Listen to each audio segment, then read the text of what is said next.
This is the broadcast of World News on Super Media Television. World News comes up every Monday to Friday at 3 p.m.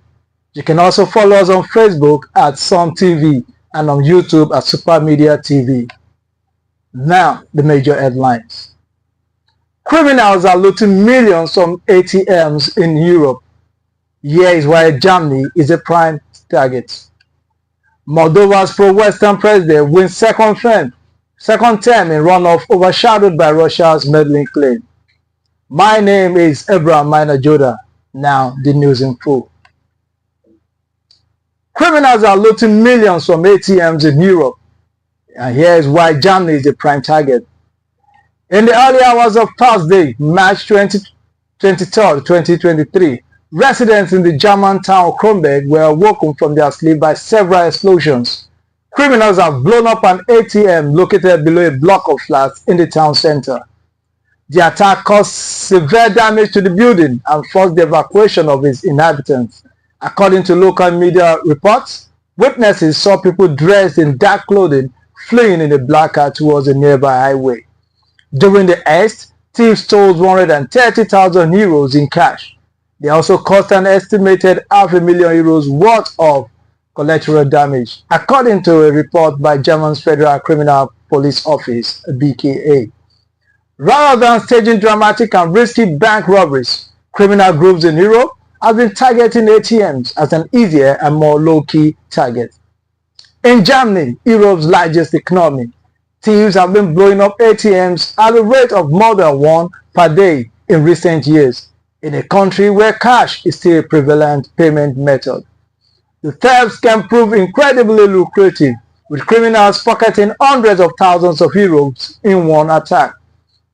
Europol has been cracking down on the robberies, carrying out large cross-border operations aimed at taking down the highly organized criminal gangs behind them. Earlier this month, authorities from Germany, France, and the Netherlands arrested 3 members of a criminal network who have been carrying out attacks on cash machines using explosives, Europol said in a statement. Moldova pro-Western president wins second term in runoff overshadowed by Russia's meddling claims. Moldova's pro-Western president, Maia Sandu, has won a second term in a pivotal presidential runoff against a Russia-friendly opponent in a race that was overshadowed by claims of Russia interference, voter fraud, and intimidation in the European Union candidate country. With nearly 99% of votes counted in the second round of the presidential election held Sunday, Sandu had 55% of the vote, according to the Central Electoral Commission, or CEC, compared to 45% for Alexander Sandnoglu, a former prosecutor general who was backed by the pro-Russia Party of Socialists. The result will be a major relief for the pro-Western government, which strongly backed Sandu's candidacy and a push for closer Western ties on Moldova's path towards the EU. Moldova, you are victorious. Today, dear Moldovans, you have given a lesson in democracy, worthy of being written in history book. Today, you have saved Moldova, Sandu said after claiming victory after midnight. She went on to claim that her country's vote has faced an unprecedented attack through alleged schemes including dirty money, vote buying, and electoral interference by hostile forces from outside the country and criminal groups. You have shown that nothing can stand in the way of the people's power when they choose to speak through their votes, she said. Allegations of vote buying and Russia interference. Moldova's diaspora played a key role in the presidential vote and in a nationwide referendum held on October 20, when a narrow majority of 50.35 voted to secure Moldova's path towards EU membership. But the results of the ballot, including Sunday's vote, was overshadowed by allegations of a major vote-buying scheme and voter intimidation. Instead of winning the overwhelming support that Sandu has hoped, the results in both races exposed Moldova's judiciary as unable to adequately protect the democratic process. On Sunday, Moldova police said they had reasonable evidence of organized transportation of voters illegal under the country's electoral code to polling stations from within the country and from overseas, and are investigating and registering evidence in connection with air transport activities from Russia to Belarus, Azerbaijan, and Turkey. The overwhelming support that Sandra has hoped, let's take it again. The resulting bold races exposed Moldova's judiciary as unable to adequately protect the democratic process.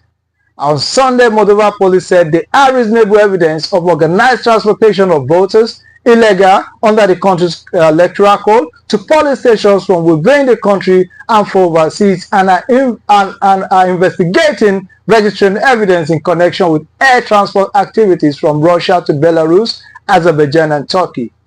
It isn't clear if he has publicly commented on his electoral defeat. When polls closed locally at 9 p.m., turnout stood at more than 1.68 million people, about 54% of eligible voters, according to the CEC. Moldova's large diaspora, which cast ballots in record numbers of more than 325,000, voted heavily in favor of Sandu in the runoff. In the first round held October 20, Sandu obtained 42% of the ballot, but failed to win an outright majority over the second place Stoyanoglu. The presidential role carries significant powers in areas such as foreign policy and national security, and has a 4-year term. European Union Commission President Ursula von der Leyen congratulated Sandu on her victory by writing on X, "It takes a rare kind of strength to overcome the challenges you faced in this election." Such measures are taken to protect the integrity of the electoral process and to ensure that every citizen's vote is cast freely without undue pressure or influence, a police said. Moldova Foreign Ministry said on Sunday afternoon that polling stations in Frankfurt, Germany, and Liverpool and Northampton in UK has been targeted by false bomb threats which intended only to stop the voting process. Stanislav Sikriru, the president's national security advisor, wrote on X, "We are seeing massive interference by Russia in our electoral process, which he warned had a high potential to distort the outcome of the vote." Sekreru later added that the national voter record systems were being targeted by ongoing coordinated cyber attacks to disrupt links between domestic polling stations and those abroad, and that cybersecurity teams were working to counter these threats and ensure system continuity. Moldova's Prime Minister, Dorin Risen, said that people throughout the country have received anonymous death threats via phone calls in what he called an extreme attack to scare voters in the former Soviet Republic, which has a population of about 2.5 million people. Iranian women detained after taking clothes off at University of Tehran. A female student stripped to her underwear outside her university in Iran in what some students and right groups say was a protest against the country's strict Islamic dress code. A video circulating on social media and shared by rights group Amnesty International shows that the woman sat outside the university in her underwear with her hair uncovered. She gestures towards her fellow students, many of whom are female, and wearing headscarves before strolling around the premises. Another video shows her walking down a road, still in a state of undress, before a group of men surround her, bundle her into a car, and drive away. Amnesty said Saturday the woman has been violently arrested after she protested the abusive enforcement of the dress code at Tehran Islamic Azad University. The woman has previously been harassed by a member of the Basij, an Iranian volunteer paramilitary group inside the university grounds. According to an Iranian student social media channel, the America Bill newsletter, it claimed members of the force have ripped her headscarf and torn her clothes. Citing eyewitnesses, state-run Fars news agency reported that the students took off her clothes after two security personnel calmly talked to her and warned her about flouting the dress code. The university public relations director said the woman was suffering from mental health issues. CAN has been able to independently establish the circumstances behind the incident. Mai Sato, the UN Special Rapporteur on the Islamic Republic of Iran, said on X that she will be monitoring the incident closely, including the authorities' response. The wearing of a hijab or headscarf in public is mandatory for women under Iran's strict interpretation of Islamic law that is enforced by the country's so-called morality police. Iranian women can be subject to harsh punishment even for minor infractions. Protests erupted across Iran in 2020 against the dress code following the death of Mahsa Amini, a 22-year-old woman who died in the custody of the morality police after being arrested for allegedly not wearing the headscarf properly. The subsequent violent crackdown by the Iranian regime killed hundreds of people. Since then, many Iranian women have protested by removing their headscarves in public. Amnesty called for the immediate and unconditional release of the Azad University student and demanded she be given access to her family and lawyer. Allegations of beatings and sexual violence against her during the arrest needed independent and impartial investigations. The human rights campaigner said in a statement on X, those responsible must be held to account. Azad University Public Relations Director Hamid Mahjoub said in a post on X that the university security team has intervened after the indecent act by one of the students and has taken her to a police station. In a later post citing a police report, it said the students were under severe mental pressure and had a mental disorder. He also said the student was a mother of two, separated from her husband, and that he hoped her family reputation would not suffer from online rumors.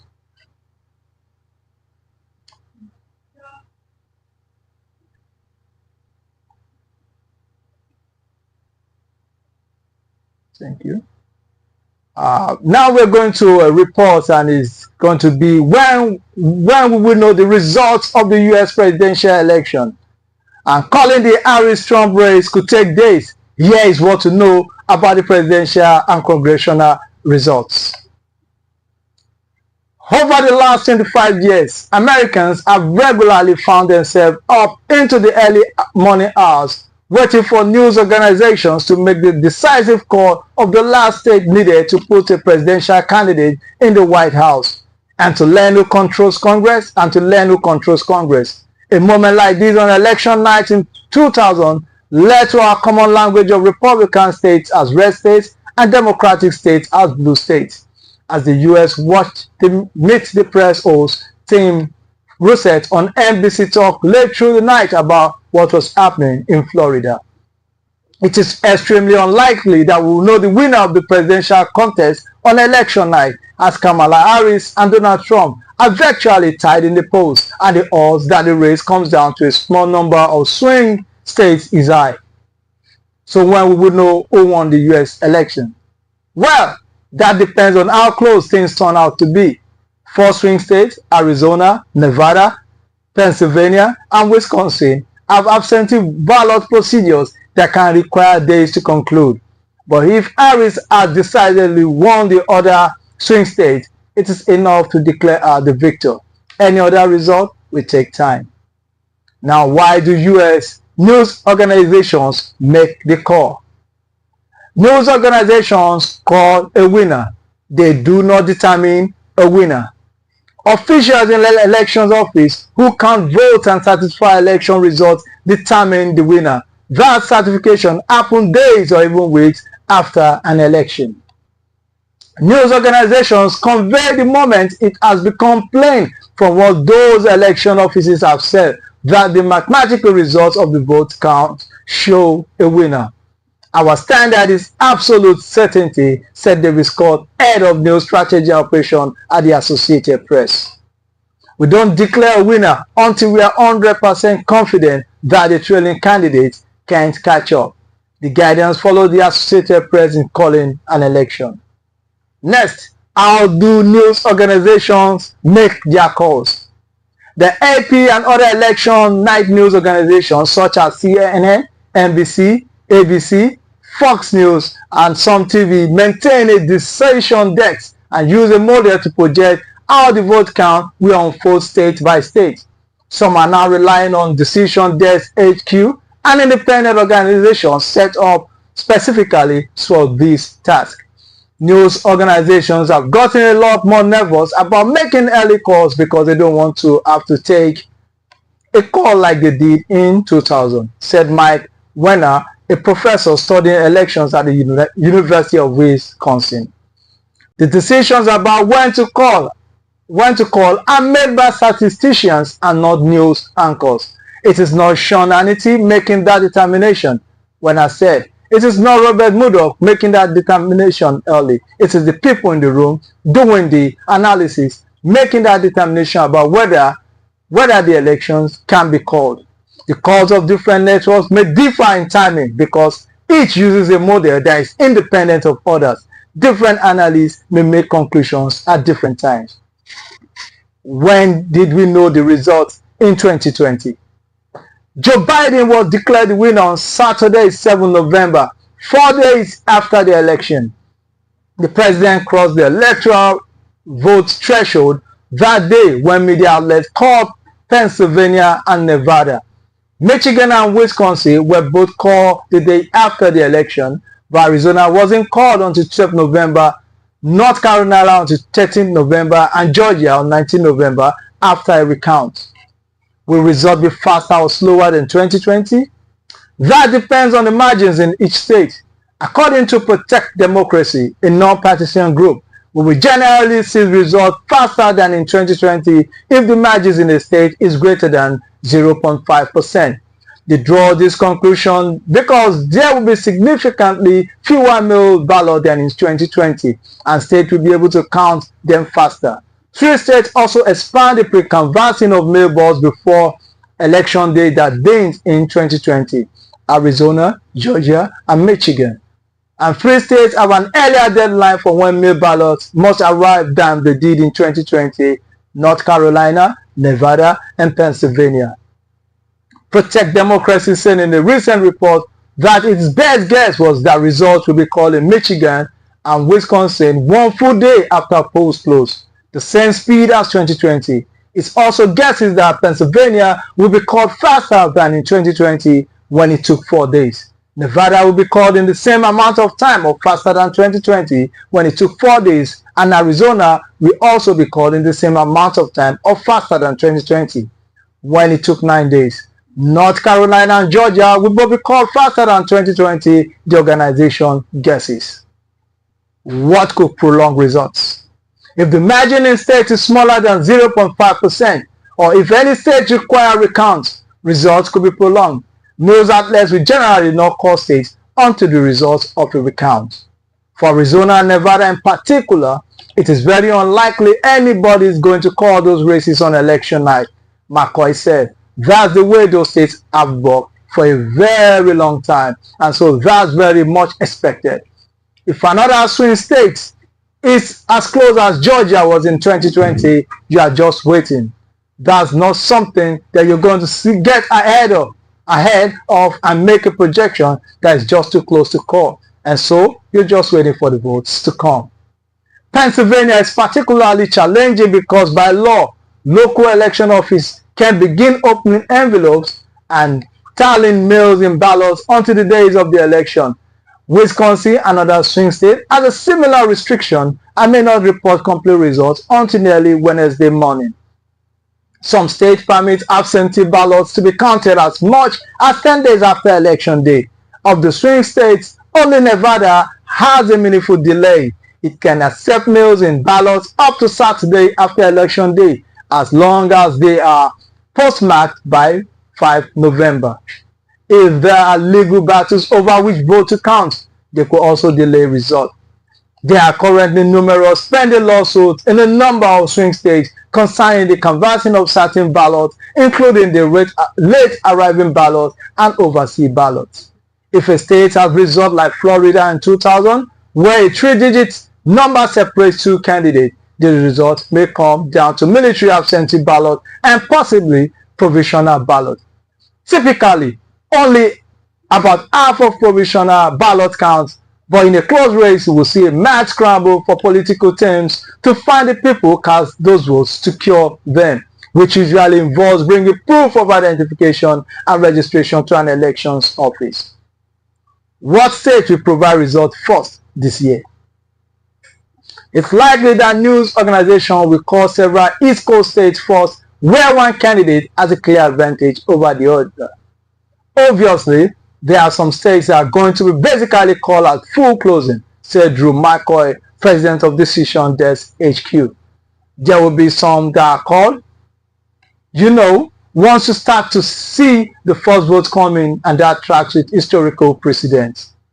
What is the red mirage and the blue shift?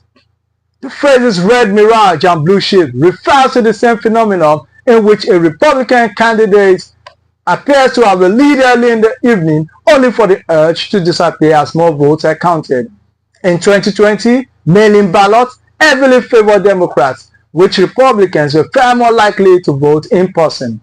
On Wednesday at noon, on the day after the election, Donald Trump had 11% lead, which Joe Biden overcame over the next 2 days as election workers counted 2.7 million voters' mail-in ballots.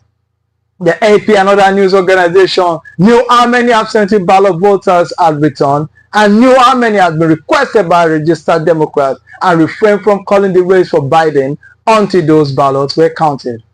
On the Friday before Election Day, Wisconsin has received more than 1 million absentee ballots, with more on the way.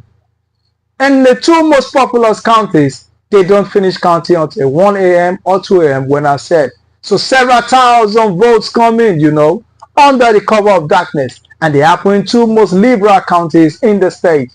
The Democrats always pick up a ton of votes in the middle of the night in Wisconsin because by law, they can't start counting until then. It is a petri dish for conspiracy theories, even though they are doing things exactly the way they are required to do them. The opposite phenomenon occurs in Arizona, where mail-in boxes received before election day are counted and reported first. In 2022, the Democratic Senator Mark Kelly had a 20-point lead over Republican Blake Masters at the start of the night. Kelly ultimately won with a 5-point margin. But mail-in votes received on election day cannot be processed until after polls close. In 2020, that was a significant number, about 220,000 ballots in Maricopa County alone. Why is this so complicated? Why doesn't the country just add up all the votes and see who has more? In the presidential election contest, the popular vote nationally does not determine the results. Each state counts its votes separately, with two exceptions, Nebraska and Maine. The winner of a state gets all of its electoral votes, regardless of whether the state was won by 537 votes out of about 6 million cast, as in the presidential contest in Florida in 2000, or the 1.5 million vote margin Reagan won California by in 1984. Now, how can the candidate with the most votes lose? The U.S. Electoral College explained.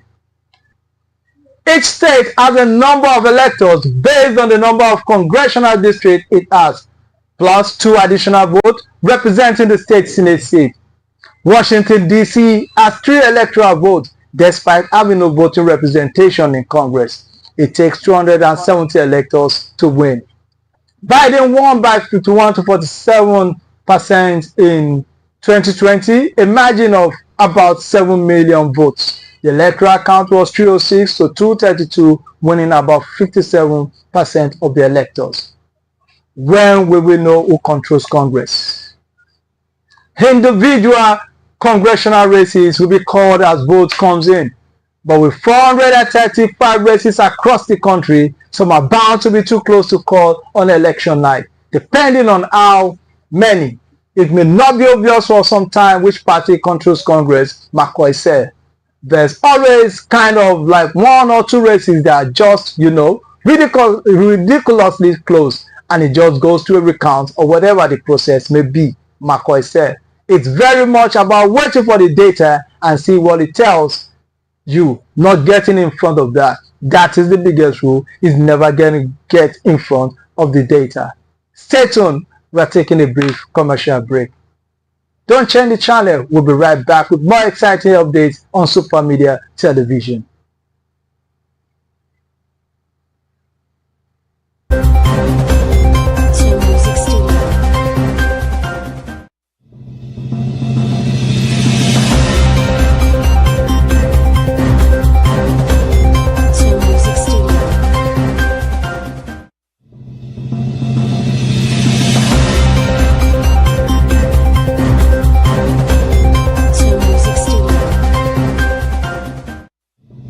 Are you a businessman or woman? Do you need loan to grow your business? At TARABA Business Development Center, we offer both business and personal loan with flexible repayment plan. We are located in different parts of Taraba State. Jalingo branch, opposite Civil Service Commission, 183 Amarua Way, 090-3134-4333. Zing branch, Zenith Bank agent beside College of Education, Zing, 070-3125-2559. Yembu branch, Usi Plaza, Yembu Sardauna State, 080-8978-2725. ATC branch, Zenith Bank agents, Taraba State University shops, ATC Outer Kola Local Government, 090-7850-2712. Other centers to take up soon. This initiative is supported by Zenith Bank, Globus Bank, Wema Bank, and Guarantee Trust Bank. Super Cash. Are you a businessman or woman? Do you need loan to grow your business? At TARABA Business Development Center, we offer both business and personal loan with flexible repayment plan. We are located in different parts of Taraba State. Jalingo branch, opposite Civil Service Commission, 183 Amarua Way, 090-3134-4333. Zing branch, Zenith Bank agent beside College of Education, Zing, 070-3125-2559. Yembu branch, Usi Plaza, Yembu Sardauna State, 080-8978-2725. ATC branch, Zenith Bank agents, Taraba State University shops, ATC Outer Kola Local Government, 090-7850-2712. Other centers to take up soon. This initiative is supported by Zenith Bank, Globus Bank, Wema Bank, and Guarantee Trust Bank. Super Cash.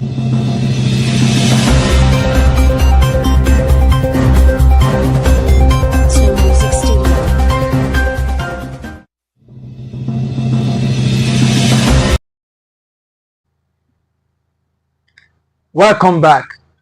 This is the broadcast of world news on Super Media Television. US coming up next, US presidential election live results. Today, November 5th, America will pick its next president, as well as the House of Representatives and a third of the Senate. The Economist will publish live results and analysis covering every race. Some TV will also publish the results and analysis covering every race. You can check us here soon after polls close at 6 p.m. EST, 11 p.m. GMT to see in real time how many votes Kamala Harris and Donald Trump are picking up and which of them will win the White House, as well as which party will control the two chambers of Congress. Before then,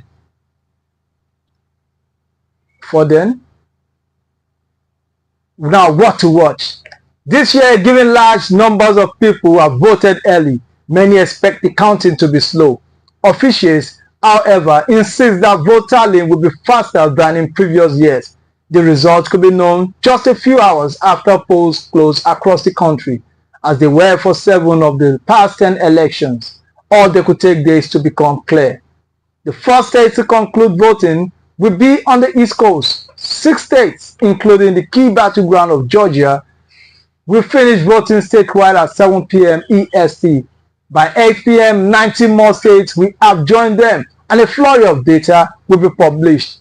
Readers and watchers should exercise caution, like little of substance will be revealed at this stage of the night unless the election is a landslide. In some states where one candidate is heavily favored, the election results will be called almost immediately unless there is a major upset or a striking trend. This course may not say much about the election overall. The absence of a call may be more informative it may indicate that an unexpected landslide has not happened. For instance, the final results will probably come down to 7 key states. Of those, Georgia and Michigan may be the fastest to count. North Carolina is also traditionally quick to count but may experience disruption due to Hurricane Helene. Others could well be slower. Pennsylvania will not start processing millions of postal ballots until the morning of election day. Arizona and Nevada in the West finish voting later that day and take longer to count their mail-in ballots, which are popular in both states. Nevada accepts and counts ballots which arrive after election day too, although these are unlikely to flip the states. What are the candidates' paths to victory? Pennsylvania is the most important state for both candidates. Mr. Trump won Pennsylvania in 2016, but he flipped to Joe Biden in 2020. According to our forecast model, as of November 4th, Ms. Harris wins in 92% of her simulations. When she takes the Keystone State 19 electoral votes, Mr. Trump wins in 88%. Mr. Trump has even better odds when he wins Michigan, 95%, but he has more alternative route to the presidency without Michigan than without Pennsylvania. Other swing states are less influential. Ms. Harris and Mr. Trump win the election in only 71 and 67% of simulations, respectively.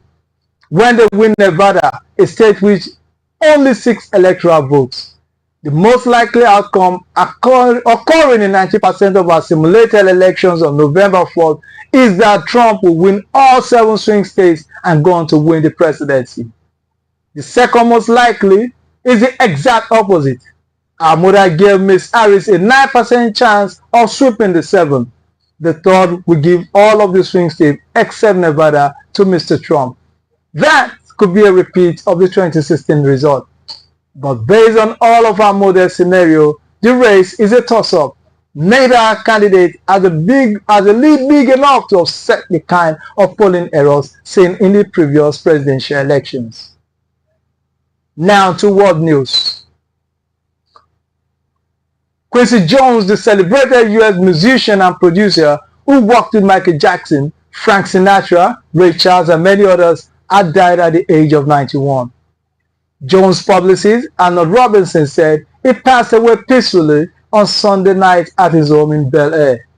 Tonight, with full but broken hearts, we must share the news of our father and brother, Quincy Jones' passing. And although this is an incredible loss for our family, we celebrate the great life that he lived and know there would never be another like him, the family said in a statement. Jones was best known as the producer of Michael Jackson's Thriller album. Over a career spanning more than 75 years, he won 28 Grammy Awards and was named as one of the most influential jazz musicians of the 20th century by Time magazine. He worked closely with Sinatra and reworked the crooner's classic Fly Me to the Moon, taking it from a waltz to a swing. For the film The Wiz, Jones found himself working alongside a 19-year-old Michael Jackson. He went on to produce Jackson's album Of the War and the pop star follow-up Thriller, which sold 34 million copies in the US alone, and Bad. In 1985, Jones gathered 46 of America's most popular singers of the time, including Jackson, Bruce Springsteen, Tina Turner, Cyndi Lauper, to record We Are the World. Jones co-wrote the song to raise money for those suffering from a devastating famine in Ethiopia. The record was the US equivalent to Band Aid's Do They Know It's Christmas. The hit reached #1 in the UK and the US and was performed at Live Aid. Jones also composed the soundtrack to more than 50 films and TV programs, including the 1969 British film The Italian Job. Michael Caine, who starred in The Italian Job, paid tribute to Jones on X, calling him a titan in the musical world. He was a wonderful and unique human being, lucky to have known him. Elton John also praised Jones and said, "Nobody had a career as incredible as him. Writing, he played with the best and he produced the best. What a guy, I loved him." TV producer Shonda Rhimes called him a legend, a visionary, a pioneer. While Dr. Dre posted on Instagram, Quincy is the reason I decided to become a record producer. Added that time he had spent hanging out with him was priceless. On the big screen, Jones produced the film The Color Purple, which introduced the public to two then unknown performers, Oprah Winfrey and Whoopi Goldberg. Posting a tribute on Instagram, Goldberg said he was one of a kind. On the small screen, he was one of the producers behind the hit TV show The Fresh Prince of Bel-Air. But it was music where Jones excelled, as well as winning multiple Grammys, including a Legend Award in 1992. He was also recognized by the Emmys, Tonys, and Oscars. Jones was married 3 times and had 7 children, including music producer Quincy Jones III, and actress Rashida Jones, known for the US version of The Office. Jones made his debut as a film producer with 1985's The Color Purple, which received 11 Oscar nominations, including one for Jones' score. Jones' family said the music producer was truly one of a kind, and through his music and his boundless love, Quincy Jones will beat for eternity. One of the first to pay tribute was playwright Jeremy O. Harris, who wrote on X that Jones' contribution to American culture was limitless, noting that he was the first black person nominated for an Oscar for being scored for other achievement. Rapper LL Cool J, who briefly dated Jones' daughter,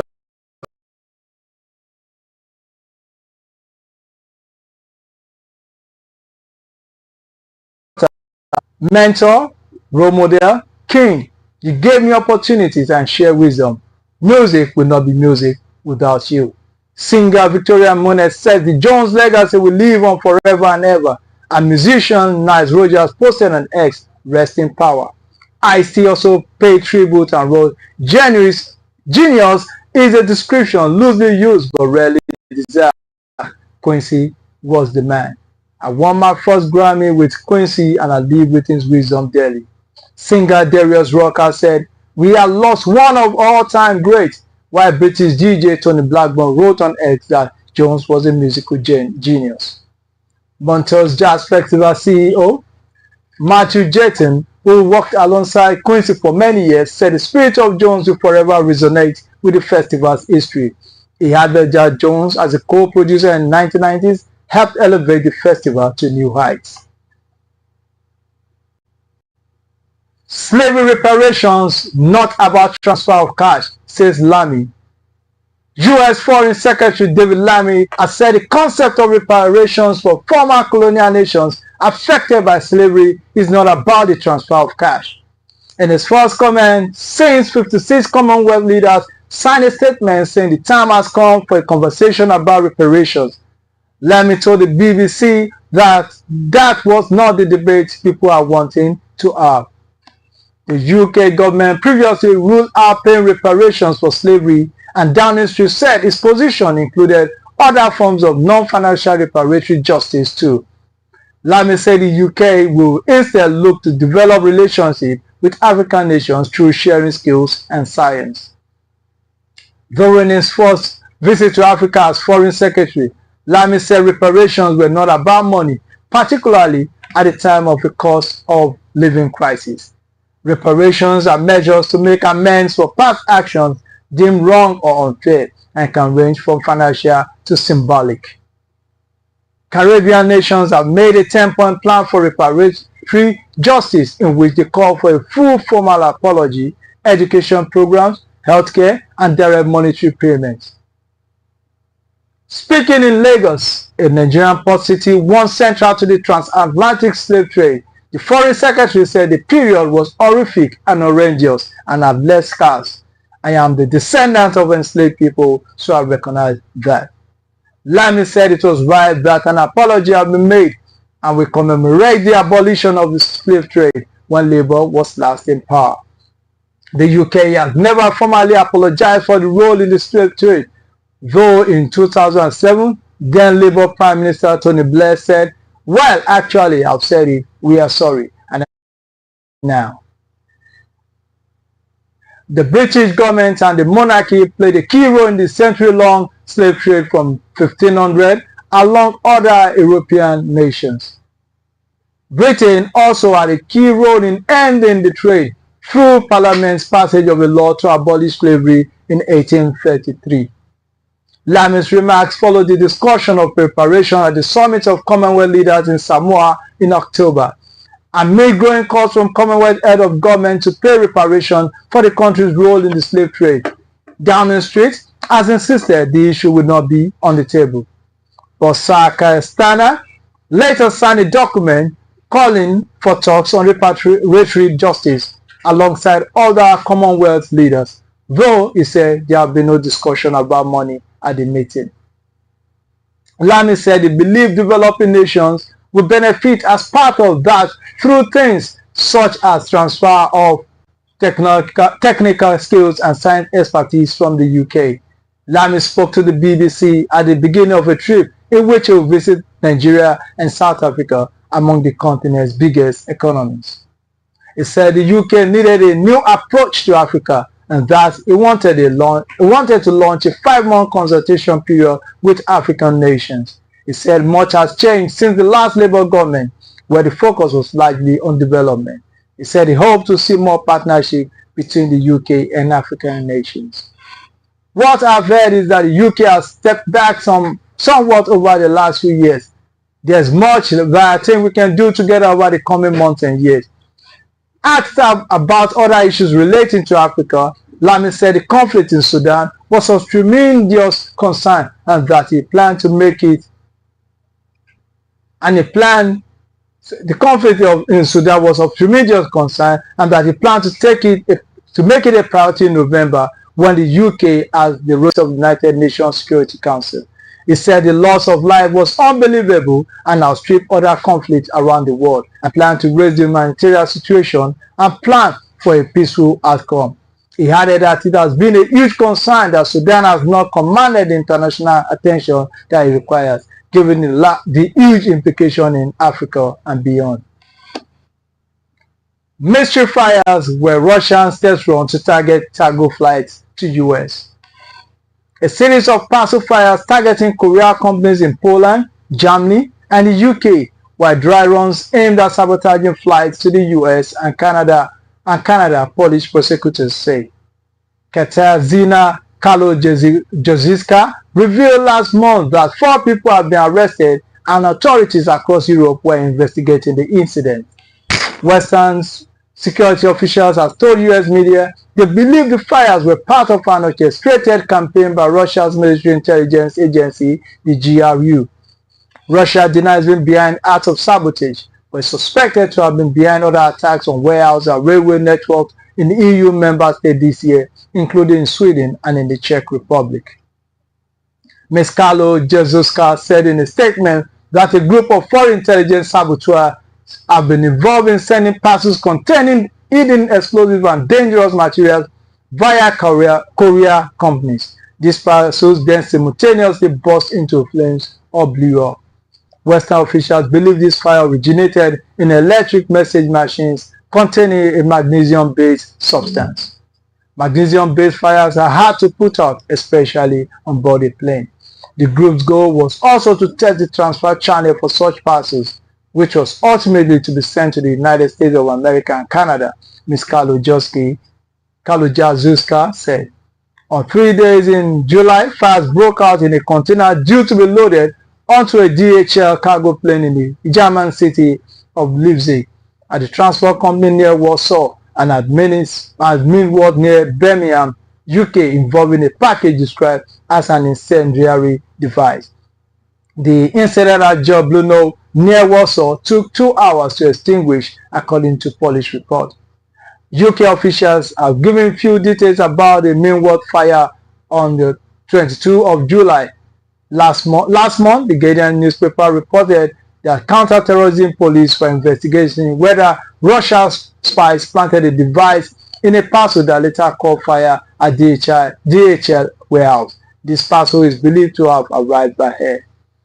Ken McCallum, head of the UK domestic intelligence agency MI5, said last month that Russia's secret agent had carried out arson, sabotage, and more dangerous actions conducted with increasing recklessness after the UK had helped Ukraine in Russia's war. In Germany, the head of the domestic intelligence agency, the BFV, have said it was only by a stroke of fortune that the Leipzig device had not ignited in mid-air.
Who is Kenya's new deputy president?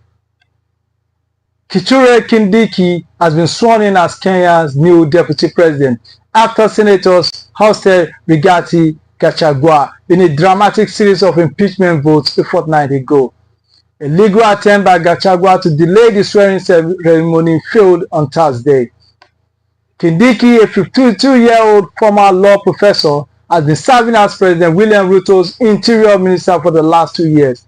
The president hopes that Kindiki's accession will put an end to febrile chapter in Kenya's political history. In a speech at the ceremony in the capital, Nairobi, Kindiki termed the predecessor's impeachment a testament to the maturity of our democracy and a testament that our institutions work. I will be loyal and faithful to you, Kindiki pledged to Ruto. Ruto said he has almost become a lonely voice in the presidency in laying out his government's development agenda. I am confident you will do that what I have missed in the last 2 years, Ruto told his new deputy. He praised Kindiki as a patriot whose dedication to cohesion, national unity, and inclusivity is beyond reproach. Ruto has appointed Prime Cabinet Secretary Musalia Mudavadi as the acting interior minister. The softly spoken Kindiki was the face of the government in the aftermath of police deadly crackdown on recent anti-tax protests. In charge of the security services, he oversaw the response to the wave of protests that began in June. More than 40 people died in clashes with the police, and at least 300 others were wounded. But Kindiki lauded the officials for exercising restraint while enforcing law and order. He also denied any shoot-to-kill orders were issued. His stands were met by public anger, with right groups demanding justice for victims as well as individuals abducted under mysterious circumstances. In his response to the demonstration, Kindiki burnished his credentials as a supporter of the president and survived the call of ministers. This was not a surprise, as he has long been a close ally of the president, having served as his lawyer more than a decade ago during a case before the International Criminal Court. Ruto, then an MP, has been accused of crimes against humanity over the violence that followed the 2007 election in which more than 1,200 people died. The case was eventually dropped because of insufficient evidence, but prosecutors argued that witnesses have been intimidated.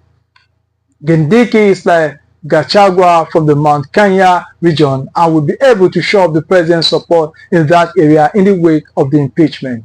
Always smartly dressed with neat, close-cropped haircut, the father of two, on his deliberate style of speaking in the court, but also worked in academia. With a master's degree and a PhD from the University of Pretoria in South Africa, he has authored more than 30 publications, including books and articles in academic peer-reviewed journals, both locally and internationally. He has vast experience in public policy, governance, public administration, lawmaking, constitutional affairs, and giving legal advice at various levels. He began his political career in March 2013 when he was elected senator for Tharaka Nithi County and served as the Senate Majority Leader for 5 years. Re-elected in 2017, he went on to serve as Chamber's Deputy Speaker until 2020 when he was sacked in a purge of Ruto's allies. When Ruto won the 2022 presidential election, he appointed Kindiki to his first cabinet. Since then, he has represented the authorities during traumatic incidents.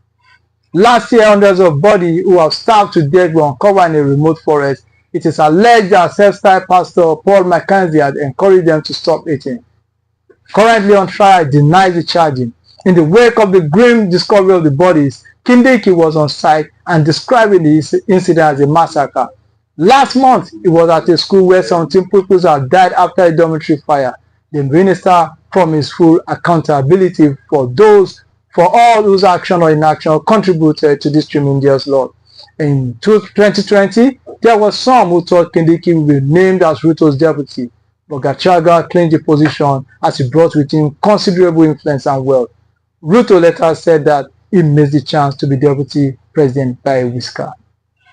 Kindiki is likely to prove a more loyal deputy than Gachagua will toe the line.